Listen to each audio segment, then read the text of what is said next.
Ciao, mi chiamo Tamiris Salvador, ho 30 anni, sono brasiliana e faccio l'attrice. Sono una mamma. Mio figlio si chiama Nicolas e ha 11 anni. Parlo italiano perché mi sto preparando a fare un corso di specializzazione in arte dello spettacolo in Italia, presso l'Università di Roma.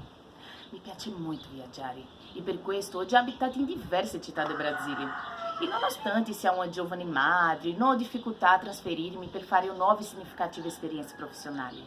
È per questo motivo che mi piacerebbe candidarmi per la posizione di attrice e partecipare al lungometraggio che sarà girato a Rio de Janeiro.